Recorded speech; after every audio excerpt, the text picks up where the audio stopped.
হযরত ওমর রাদিয়াল্লাহু তাআলা আনহু অর্ধ পৃথিবী কোরআন দিয়ে চালাইছে, অর্ধ পৃথিবী। আপনি ভাবতে পারেন হযরত ওমরের যুগে ইসলামী রাষ্ট্রের সীমানা ছিল 50 লক্ষ বর্গ কিলোমিটার, বর্গ মাইল, 50 লক্ষ বর্গ মাইল। বাংলাদেশ মাত্র 56,000 বর্গ মাইল।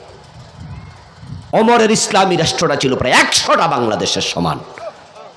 আজকে যে ইটালির রাজধানীর নাম কি? রোম। রোম হযরত ওমরের সময় বিজয়ী হয়েছে, ওমরের অধীনে ছিল রোম। আজকের ইরান তৎকালীন পারস্য সাম্রাজ্য ওমরের সময় ইসলামের অধীনে ছিল। অর্ধ পৃথিবী করেছ শাসন, ধুলার তখ্তে বসে, খেজুর পাতার প্রাসাদ তোমার বারে বারে গেছে খসে।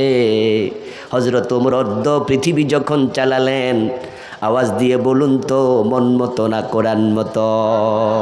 তো কোরআন যদি অর্ধ পৃথিবী চালাতে পারে, ছোট্ট বাংলাদেশ চালানোর ক্ষমতা কোরআনের আছে না নাই?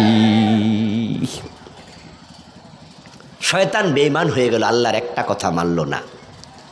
কাদিয়ানি বেঈমান হয়ে গেল, আল্লাহর একটা মেসেজ মানল না। আর আমরা ডজন ডজন বাদ দিছি। আমরা নাকি মুমিন। ইমানদার হওয়া এত সোজা? আপনি বলবেন যে হুজুর হ্যাঁ মানি না কিছু, এটা ঠিক, কিন্তু কিছু যে মানি, তো ওইটার কি হবে? আমি তখন উত্তর দেব কোরআন থেকে। আল্লাহ তাআলা বলছে আফাতুমিনুনা বিবাদিল কিতাবি ওয়া তাকফুরুনা বিবাদ।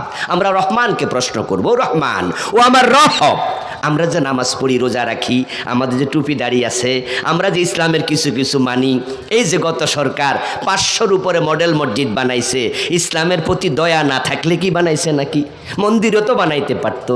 আমি বলি না যে শেখ হাসিনার দয়া ছিল না ইসলামের প্রতি, আমি ডেফিনেটলি এটা বিশ্বাস করি ইসলামের প্রতি তারও ভালোবাসা আছে, যার কারণেই তো মসজিদ বানাইছে, মন্দির তো আর বানায় নাই। রহমানকে প্রশ্ন করো, রহমান আমি তো মসজিদ বানাইছি, আমি যে মসজিদে এসি লাগাইয়া দিছি, ও রহমান আমি কিছু সুদ খাইলে খাইছি আর কি, কিন্তু মসজিদে হুজুর রেজা আমি 500 করে চাঁদা দিছি। হয়তো আমার একটা সুদি ব্যাংক ছিল, হয়তো আমি অফিসে কিছু গোশ খাইছি, কিন্তু আমি মসজিদে দোতলা করার সময় আল্লাহ সাদের রড আমি 3 টন একা কিনা দিছি। তো আমার এই জান্নাতে কিছু জায়গা দেও, একবারে জাহান্নামে ধাক্কায় ফেলে দিবা। আবুল কালাম আজাদ হুজুর বলতেছে আমাদের নাকি ঈমান চলে যাবে। শয়তানের সাথে তুলনা দিল, কাদিয়ানির সাথে তুলনা দিল, হেরা না কাফের, আমি কাফের হব কেন? রহমান উত্তর দেয় আফাতুমিনুনা বিবাদিল কিতাব ওয়া তাকফুরুনা বিবাদ। আমার কোরআনে তুমি কিছু মানবা, কিছু কি বাদ দিবা? ফামা জাযাউ মান ইয়াফআলু যালিকা মিনকুম, এই কাজ যারাই করবে আমি রহমান ঘোষণা করছি, অর্ধেক করবা অর্ধেক বাদ দিবা, আমার কাছে কোনো বিনিময় নাই।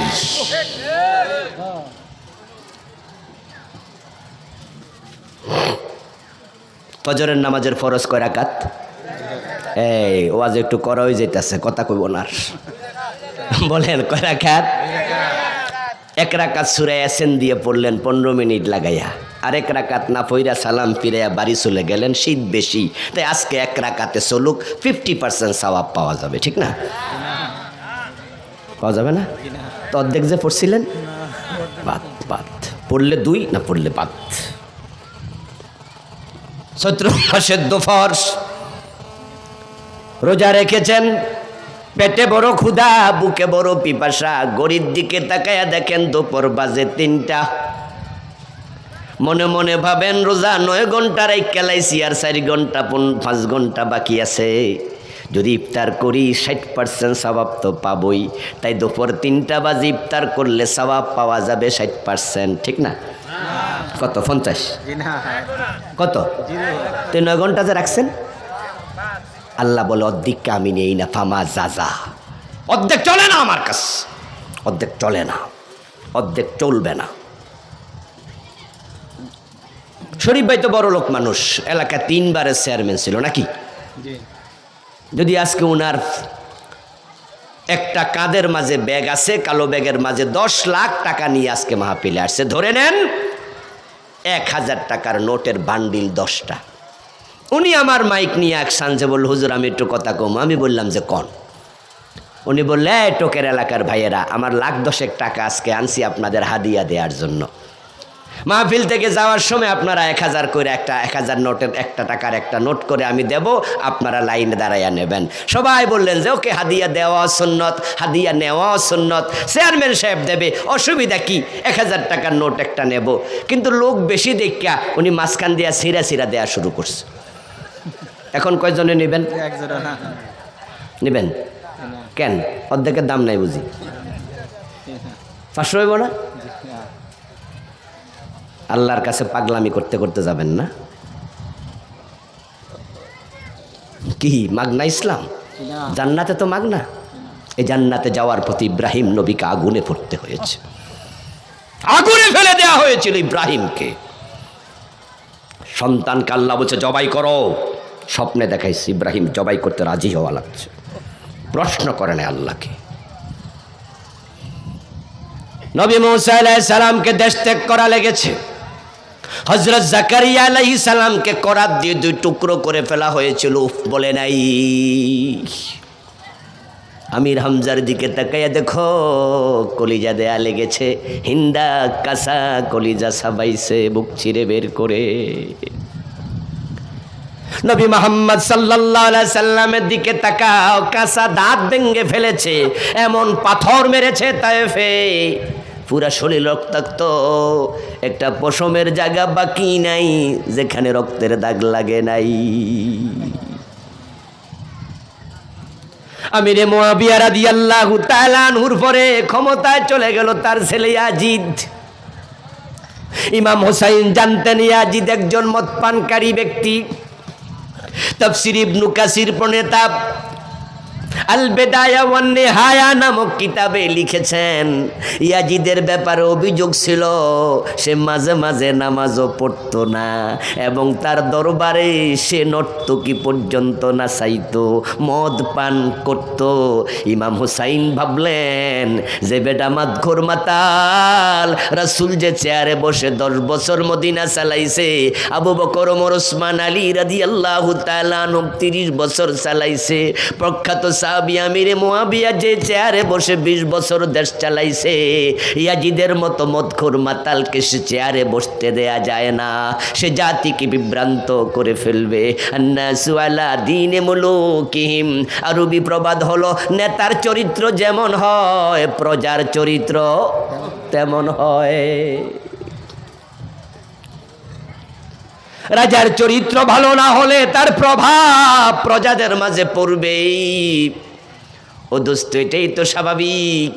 গাড়ির ড্রাইভিং সিটে যদি মাতাল বসে মদ খাইয়া, আর আপনি হাজি সাহেব হইয়া পিছনের চেয়ারে বসে থাকেন সিটে, আপনি বৈশা বৈশা সুবহানাল্লাহ জিকির করেও লাভ নাই। গাড়ি যদি খালে যায়, আপনি জিকির করতে করতে খালে যাবেন, কারণ বেটা তো ড্রাইভিং সিটে। এই যে 54 বছর আমাদের নেতারা দেশটা চালাইতেছে, ওই জায়গায় যদি কোরআনওয়ালা নেতা ঢুকাইয়া দিতেন, তাহলে দেশের টাকা বিদেশে কানাডায় বাড়ি বানানোর জন্য প্রচার হতো না। এখন তো দেশের টাকা পাচার করে কানাডায় বেগম পাড়া ওনারা বানাইতেছে। প্রধানমন্ত্রী সাবেক উনি বলছেন যে তার বাড়ির ফিয়ন কত কোটি টাকার মালিক, 400 কোটি। এ টাকা সব চাকরি কইরা কামাইছে। এসালম গ্রুপ ইসলামী ব্যাংকের 18টা শাখা থেকে টাকা পাচার করেছে 80,000 কোটি। দেশটাকে তলাবিহীন ঝুড়ি বানাইয়া দিছে। অথচ আজ থেকে 15 বছর পিছনে যান, এর আগের সরকারে 2 জন মন্ত্রী ছিল। ওই 2 জন মন্ত্রী 3টা মন্ত্রণালয় চালাইছে। 5 বছর সমাজ কল্যাণ, শিল্প, কৃষি, এই 2 জনের মন্ত্রণালয়ে পরবর্তী ফখরুদ্দিন সরকার আইসা টর্চ লাইট দিয়া খুঁজে 1 টাকা দুর্নীতি পায় নাই, 1 টাকা পায় নাই। উনার বাড়ির ফিয়ন 400 কোটি টাকা খাইয়ে লাইলো। তাহলে বোঝা গেল নেতাদের ফিয়ন হইল টাকা পয়সা খাওয়া যায়, সুযোগ আছে। আমাদের দেশে ঢাকা কমিশনার পাস কইরা ওয়ার্ডের, যেখানে আপনারা গ্রামে কোন মেম্বার, ওখানে কয় কি কমিশনার, হেরাই 10 তলা বিল্ডিং এর মালিক হয়ে যায়। পুলিশের একজন এসআই 100 কোটি টাকার মালিক হয়েছে, এমন ঘটনা। পুলিশের সাবেক আইজিপি বেনজির সে নাকি 10,000 কোটি টাকার মালিক হয়েছে। আর আপনাদের কিশোরগঞ্জের হারুন মিয়া, হারুন আঙ্কেল নাম শুনছেন নি? ওরে বাবা রে বাবা, টাকার কুমির, টাকার কুমির। আর 2 জন মন্ত্রী 1 টাকা খাইল না, 1 টাকা খাইল না, এত সুযোগ পাওয়ার পর। এটাই প্রমাণ করে তাদের অন্তরে কার ভয় আছে? আল্লাহ। কার ভয় আছে? ওদেরকে নেতা বানায় দাও, নেতা বানায় দাও, সোনার বাংলা হতে বেশি দিন লাগবে না। ফারুক আজম ওমর যখন প্রেসিডেন্ট ছিলেন, হযরত ওমর রাদিয়াল্লাহু তাআলা আনহু দিনের বেলায় অফিসিয়াল কাজ করতেন, রাতের বেলায় মানুষ যখন ঘুমাতো ঘোড়া নিয়ে বের হয়ে যেতেন প্রজারা কে কোথায় কোন কষ্টে আছে। একদিন ঘুরতে গিয়ে দেখেন একজন মহিলা তার বাচ্চাদেরকে পাশে রেখে চুলার মাঝে উনুনের মাঝে চুলার মাঝে পাতিল বসাইছে, নিচে আগুন জ্বলছে। ওমর টের পেলেন বাচ্চারা কাঁদতেছে, জিজ্ঞাসা করলেন কাছে গিয়ে, মা কি রান্না করছো? আমি ওমর এসেছি। মহিলা বলে, রান্না করার কিছু তো নাই, জাস্ট বাচ্চাদেরকে বুঝ দিচ্ছি তারা যেন কানতে কানতে ঘুমায়া যায়। হযরত ওমর গেলেন, কোষাগার থেকে আটার বস্তা নিজের কাঁধে নিয়ে তারপরে পৌঁছায়া দিলেন। সাইয়্যিদুন নাস খাদিমুহুম, এটা ইসলামী ব্যক্তিত্ব, ইসলামী নেতা। নেতা হবে যে জাতির খাদেম হবে সে। ইসলাম, ইসলাম। কবি নজরুল বলেছেন, ইসলাম সে তো পরশ মানিক, তারিকে পেয়েছে খুঁজি, পরশে তাহার সোনা হলো যারা, তাদেরই মোরা বুঝি। ইসলাম তো প্যাকেট বন্দি, এটা গিলাপ বন্দি। গোলাপ ফুলের কথা আমি আপনাদের বললাম যে গোলাপ ফুল দেখেছেন কি, চিনেছেন কি? নাকের কাছে নিবেন, মৌ মৌ গন্ধে অন্তর জুড়ে যাবে, চোখের সামনে দেখবেন পাপড়ির সৌন্দর্যে নয়ন জুড়াবে, তারপর চাপ দেবেন তো প্রক্রিয়া করবেন, আতর বের হবে। কিন্তু আপনি এটা কাঁচা গোলাপ যেটা কলির ভিতরে, ওটা নাকের কাছে ধরে বলেন হুজুর গন্ধ কই? আমি বলবো ফুটতে দেন। কলির গোলাপে সৌন্দর্য নাই, পাপড়ি ফোটেনি তো। নাকের কাছে নেন, সুগন্ধ নাই, পাপড়ি ফুটে নিত। চাপ দিলে আতর বের হবে না, পাপড়ি ফুটে নিত। ফুটতে দিলে সব দেখা যাবে। কোরআনের শান্তি বাংলাদেশে এই জন্যই নাই, কোরআন মসজিদের গিলাপে তাকে আছে। এটাকে সংসদে পাঠায়া দাও, সমাজে কায়েম হবে, আবার সে শান্তি ফিরে আসবে, সে শান্তি আবার আসবে। আদাফলাহাল মুমিনুন, পুরা বিশ্বাস করো তুমি মুমিন, কিছু মানবা কিছু মানবা না, তুমি মুমিন না। দলিল কোরআন। ইয়াকুলুনা নুমিনু বিবাদিন ওয়া নাকফুরু বিবাদ, ফামা ইয়াকুলুনা নুমিনু বিবাদিন ওয়া নাকফুরু বিবাদিন ইউরিদুনা ইয়াত্তাখিযু বাইনা যালিকা সাবিলা উলাইকা হুমুল কাফিরুনা হাক্কা। আল্লাহ বলছে, তারা বলবে হুজুর কিছু তো মানি, তো বাকিটা মানেন না কেন? সব কি আর পারিনি? আল্লাহকে এগুলো সুবিধাবাদী মানি না কয় না, মানি না কইলে তো মানুষ কইব তুই কাফের। এই জন্য কই মানি তবে কিছু, তো বাকিটা মানো না কেন? মাঝামাঝি রাস্তা খোঁজো। যারা কিছু মানে কিছু মানে না, ওই যে 500 টাকার নোট, 1000 টাকার নোট মাঝখান দিয়া ছিঁড়লা, তার দাম আর নাই। আল্লাহ বলে কিছু মানার পরেও তারা কাফের। যদি মুমিন হতে চায় সবটাই মানতে হবে। এখন রাগ দেখাবেন আল্লাহর সাথে, রাগ দেখায় ঘোষণা দিয়ে দেবেন, যা ঠিক আছে তাইলে মোটেও মানবো না, যা। হুজুর কয় যে সুদ খায়া নামাজ পড়লে নামাজ কবুল হবে না, গোশ খায়া নামাজ পড়লে নামাজ কবুল হবে না। ঠিক আছে, যা, নামাজ আর পড়তামই না। আপনি নামাজ ছাইড়ে দিলে আল্লাহর বড় ক্ষতি হবে, ঠিক না? আল্লাহ ঠেকা পড়ছে। আপনি রাগ দেখায় কই যাবেন? দোজখে, জাহান্নামে যাবেন। ইসলাম আপনার মানতে ভালো লাগে না, বেরিয়ে যান। কে বলেছে মুসলমান থাকতে? আল্লাহর কি ঠেকা আছে নাকি? পৃথিবীর সবচেয়ে ক্ষমতাবান মানুষ জো বাইডেন, এখন ডোনাল্ড ট্রাম্প, এই বেটা কি মুসলমান? আল্লাহর কি ক্ষতি হয়েছে? সবচেয়ে ধনী মানুষের নাম কি? ইলন মাস্ক, ও বেটা কি মুসলমান? আল্লাহর কি ক্ষতি হয়েছে? তা আমনে কোন ডোনাল্ড ট্রাম্প? আমনে রাগ দেখাইয়া যাবেন গা? সুযোগ নাই রে দোস্ত। জান্নাতে যেতে হলে আল্লাহর কাছে মাথা নত করতেই হবে। তিনি এত মহান, আপনি অবাক হবেন। আরে মানুষ, মা কাদার আল্লাহ হাক্কা কদর, মা কাদারুল্লাহ হাক্কা কাদরি, তারা আল্লাহকে বোঝে না, আল্লাহর মহানত্ব বোঝে না। তারা কি দেখেনি আদম নবী জান্নাতে আল্লাহর একটা কথা শুনিনি? আল্লাহ কাপড় চোপড় খুললা রেখে বের করে দিস। কোন আদম? যে আদমকে আল্লাহ বানাইয়া ফেরেশতাকে বলছে সেজদা কর। কিন্তু সে আদম যখন ওই গাছের কাছে গেছে, আল্লাহ নিষেধ করেছিল, করে নাই? ফালা তাকরাবা হাদিহি শাজারা, গাছের কাছে যেও না, যেও না গাছের কাছে। পুরা জান্নাত খোলা, অবারিত, উন্মুক্ত, কিন্তু ওই গাছটার কাছে যেও না। হযরত আদম আল্লাহর বড় শখের মাখলুক। আদম নিজে বলছে খালাকতানি বিয়াদিক ওয়া নাফাখতা ফিয়া মির রূহিক। আদম আল্লাহকে বলে, আল্লাহ তুমি তোমার হাতে আমারে বানাইছো, তুমি আমার মাঝে নিজে ফু দিছো।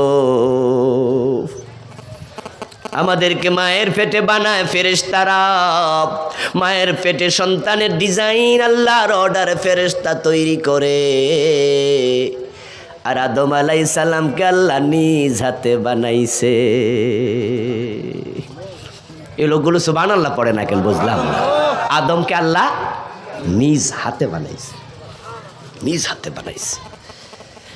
কিন্তু যে মাত্র আল্লাহ তাআলার একটা কথার বাহিরে চলে গেল, ফালাম্মা যাকাশ শাজারা বাদাত লাহুমা সাওআতুহুমা তাফিকা ইয়াকসিফানি আলাইহিমা মিন ওয়ারাকিল জান্নাম।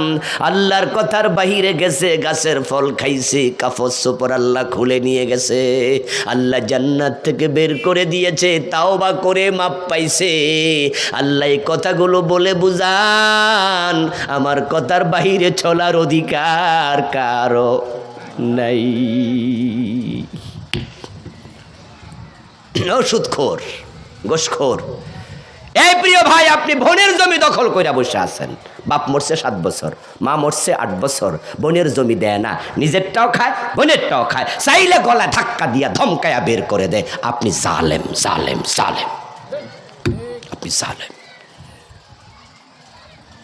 জান্নাত খুঁজছেন আপনি? قال رسول الله صلى الله عليه وسلم من قطع ميراث وارثه قطع الله ميراثه من الجنة। আল্লাহ তাআলার রাসূল বলেন, যে ওয়ারিসের হক কাটে আল্লাহ তার জান্নাত কাটে। ঈমান নিয়ে মরতে চান, শিরিক ছেড়ে দেন, কুফর ছেড়ে দেন, নিফাক ছেড়ে দেন, অন্যায় ছেড়ে দেন, ঈমান থাকবে, ঈমান থাকবে। সফল হওয়ার জন্য 1 নাম্বার গুণাবলী চলে গেল। আয়াত তো পড়ছি 5টা, এবার দ্বিতীয়টায় আসেন, ওয়াল্লাযীনা হুম ফি সালাতিহিম খাশিউন। ও বেটাই সফল মোমেন, যে তার নামাজের মাঝে অত্যন্ত বিনয়ী হবে। নামাজ পড়লে চলে না রে দোস্ত, কারণ ফাওয়াইলুল লিল মুসাল্লিন, কিছু নামাজীর জন্য ওয়াইল দোজক আছে। নামাজ পড়লে হবে না, বিনয়ী নামাজ, বিনয়ী নামাজ। নামাজ পড়ছে, রুকু দিয়ে সোজা হয়ে খাড়ায় না, 2 সেজদার মাঝখানে সোজা হয়ে বসে না, কি যে পড়ে নিজে বোঝে না। নামাজ পড়ছে 4 রাকাত, সময় লাগছে 2.5 মিনিট। গতি কনকট বিমানের চেয়ে বেশি। ওরে বাবা রে বাবা, মাঝে মাঝে কিছু নামাজি আছে, আল্লাহু আকবার একসাথে কইছিলাম, উনিও নফল সুন্নাহ পড়ছে, আমিও পড়ছি, দেই যে আলহামদুলিল্লাহ অর্ধেকে যাইতে পারি নাই, উনার মোটামুটি সেজদা 1 রাকাত শেষ। মানে কি পড়ছে জানে না, কি পড়েছে বোঝে না। তারাবি তো আসতেছে, রমাদান মাস তো 1 মাস পরেই। গ্রাম অঞ্চলের মসজিদগুলোতে তারাবির নামে তামাশা চালু হবে। হুজুরে বলবো, হুজুর গতি কত আছে আমরা একটু দেখাই দেন দেখি। হুজুর 20 মিনিট তারাবি 18 মিনিটে শেষ করবে। বাহ বাহ, গতি কি বাবা রে বাবা। হুজুর ঘাইমা যায়, প্রয়োজনে এসি লাগাই দেবো, ঘামেন, ঘাম বন্ধ। তারাবি কিন্তু তাড়াতাড়ি চালাইতে হবে। সভাপতি সেক্রেটারির কানে কানে বলে, এতদিন একটা হুজুর পাইছি হুজুর যে দুধ রোজ করে খাওয়ান, বলো কালকে যেন 15 মিনিট ছেড়ে লাইতে পারে।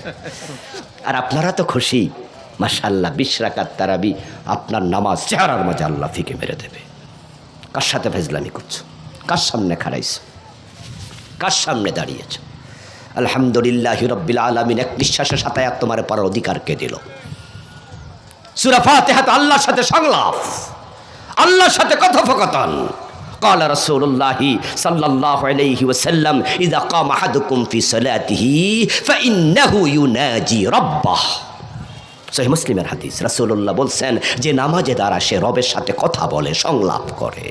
ইযা ক্বালা আলহামদুলিল্লাহি রাব্বিল আলামিন ক্বালা তাআলা হামিদানি আবদি, ইযা ক্বালা আর রহমানির রহিম ক্বালা তাআলা আসনা আলাইয়া আবদি, ইযা ক্বালা মালিকি ইয়াউমিদ্দিন ক্বালা তাআলা মাজ্জাদানি আবদি। সহিহ মুসলিমের হাদিস, বান্দা এক আয়াত পড়ে আরশ থেকে আল্লাহ এক কথার জবাবে আরেকটা কথা বলে, এইভাবে নামাজ সামনে যায়। আর তুমি যে টান মারছো 7 আয়াত এক নিঃশ্বাসে, আল্লাহরে কইতে সুযোগ দিছো নি? কি বলছো? আহা, তুমি বলছো আল্লাহ আমাকে আপনি হেদায়াত দেন, সরল সঠিক পথ দেন, যেই পথ আপনি নবীদেরকে দিয়েছেন। কি সুন্দর কথা, কিন্তু আপনি এমন তাড়াহুড়া। আজীব। ওহিদ ভাই চেয়ারম্যান সাহেব, ওনার এখানে গেল অফিসে, আপনার এলাকার এক লোক প্রয়োজনে। উনি গিয়ে সালাম দিয়ে ঢুকে বলতেছে, চেয়ারম্যান সাহেব আমি আপনার কাছে এসেছি, আমার কিছু জরুরি কথা আছে, আপনি মনোযোগ দিয়ে শুনুন তো। উনি বলবে থামো, বলে না থামার সময় নেই। উনি বলবে এই কেরানি আসনি, ধাক্কাই বের করো। সে আমার কাছে যখন আসছে, প্রয়োজনটা কি আমার না তার? ভাইরা কথা বলেন না একটু, প্রয়োজনটা কি চেয়ারম্যান সাহেবের না এলাকার লোকটার? তো যে গেছে ধৈর্য দরকার আছে না, ধীরস্থিরতা দরকার আছে না, আদব দরকার আছে না? চেয়ারম্যানের সামনে খাড়াইয়া পাগলামি করবে কে? না না, ওখানে গেলে কিন্তু আসসালামু আলাইকুম চেয়ারম্যান সাহেব একটু কাজ আছিল আমার। চেয়ারম্যান সাহেব কয়ে ভাই আপনারে তো ও চিনছি, অমুকের ফুত আপনি, হ্যাঁ তো বসেন বসেন। এবার সুন্দর করে বসে অপেক্ষা করে। চেয়ারম্যান সাহেব বলে নিজে কেন আসছেন, ধৈর্য ধরে বোঝে তো উল্টা পাল্টা করলে বেটা কিছু দিব না, আরো ধাক্কা মারবো। উনাকে সম্মান দিতে জানলা, আরশের মালিকের সামনে খাড়াইয়া ফাইজলামি শুরু করছো। আল্লাহ কি তোমাকে ধরে মসজিদে নিছিল দোস্ত? তুমি কেন গেছো আল্লাহর সামনে? আর গিয়ে সেখানে তাড়াহুড়া কেন করছো? কিসের তাড়াহুড়া করছো? যে নবী আমাদের লিডার ও সোয়া কুদওয়া নামুজাজ আইডল আইকন, ও নবী মুহাম্মদের দিকে তাকাও, এমন ভাবে দাঁড়াতেন 2 পা ফুলে মোটা হয়ে যেত। মায়েশা বলেছেন রাসূলুল্লাহ সাল্লাল্লাহু আলাইহি ওয়াসাল্লাম রুকুতে গেলে এত লম্বা রুকু দিতেন, মাঝে মাঝে আমি ভাবতাম তিনি সিজদার কথা বুঝি ভুলে গেছেন।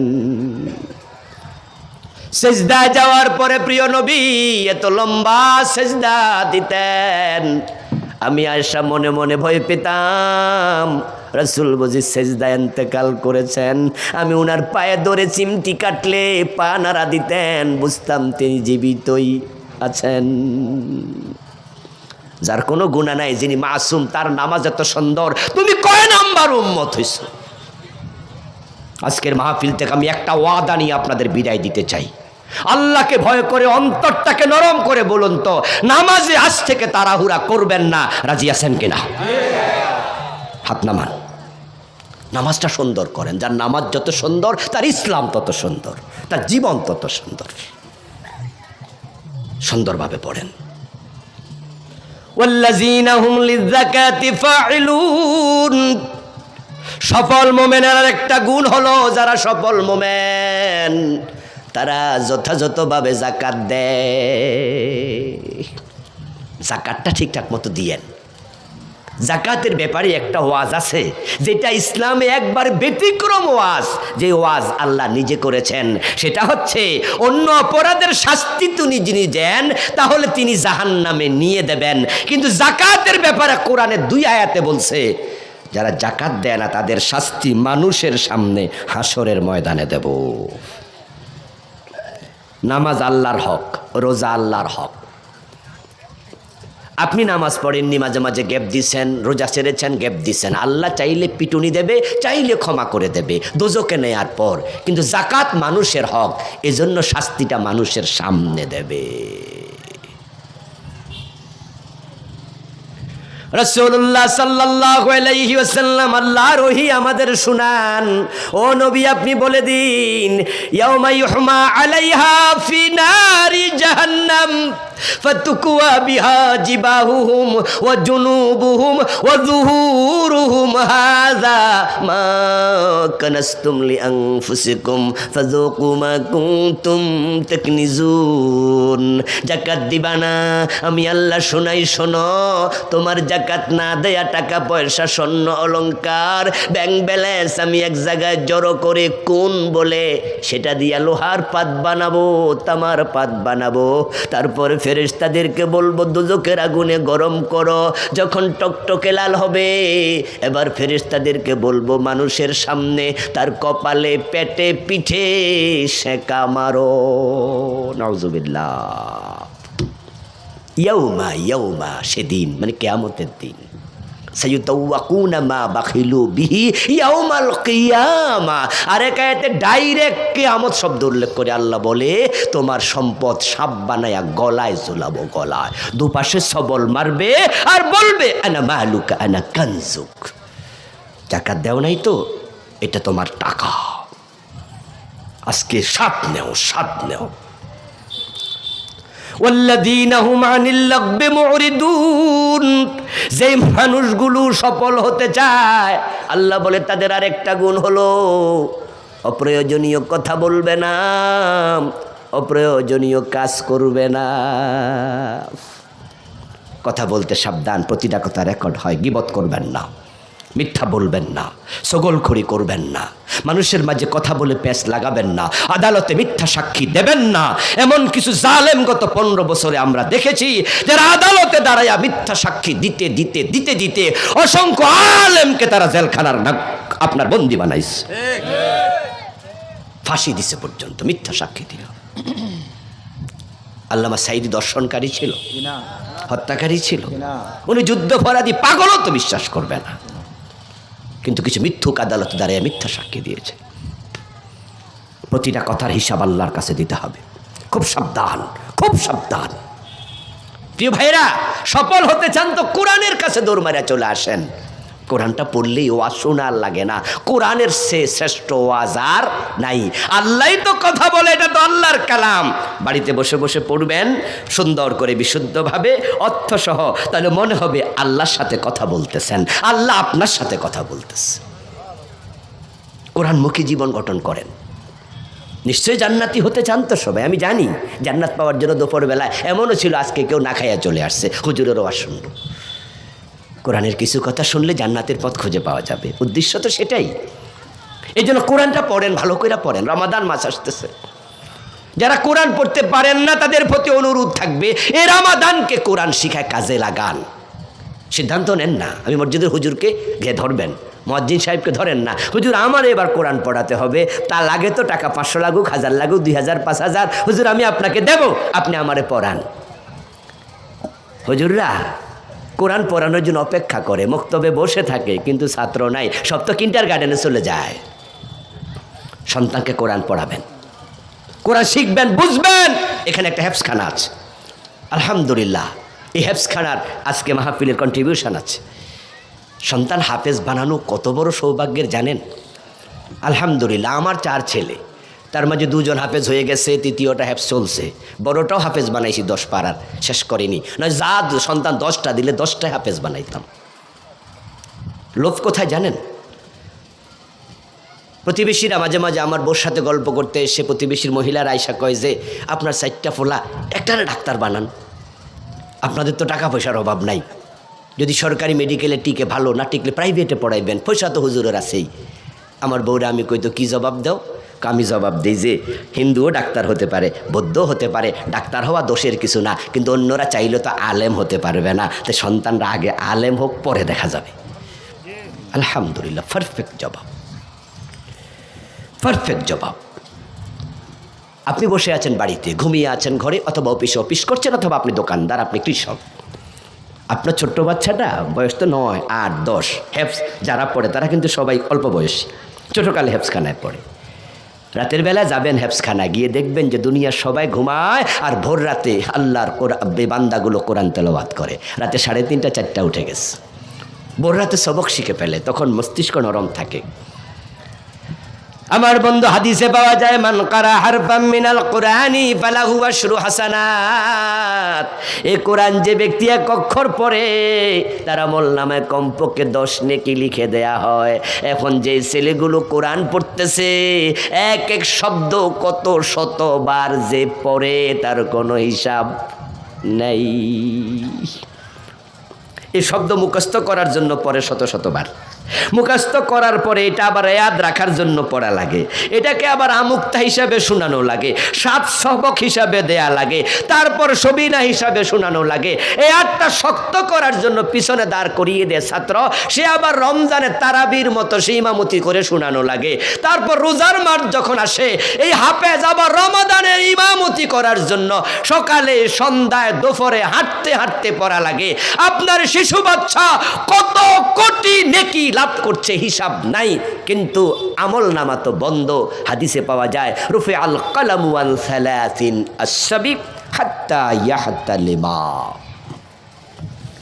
রাসূলুল্লাহ বলছেন, বাচ্চা যখন নাবালেগ থাকে 3 ব্যক্তির আমল নামার কলম উঠানো হয়, লেখা হয় না। তার মাঝে একটা হলো নাবালেগ, ওর আমল নামা বন্ধ, অথচ ভোর রাতে সে কোরআন পড়ছে, সারাদিন পড়ছে। তো আল্লাহ কি কারো আমল বাতিল করে? কোরআনে আল্লাহ বলছে, আমি কারো আমল বাতিল করি না। তো এই বাচ্চার আমলের খবর কি? আমল নামা বন্ধ। তার উত্তর হাদিসে পাওয়া যায়, আদাল্লু আলাল খাইরি কাফাইলিহি। তারে তার মা পাঠাইছে, তার বাবা পাঠাইছে মাদ্রাসায়, সে যত তেলাওয়াত সবটা বাবা মার আমল নামা যোগ হয়ে যায়।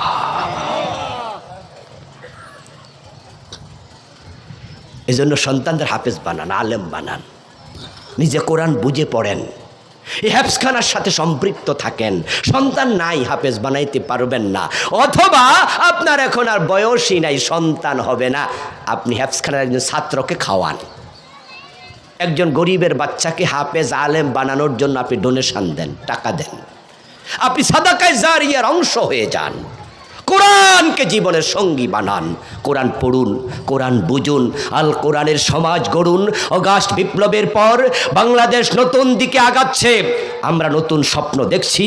সেই জালেমরা 15টা বছর আমাদেরকে কোরআন মন খুলে বলতে দেয়নি, এখন আমরা মন খুলে বলার সুযোগ পেয়েছি।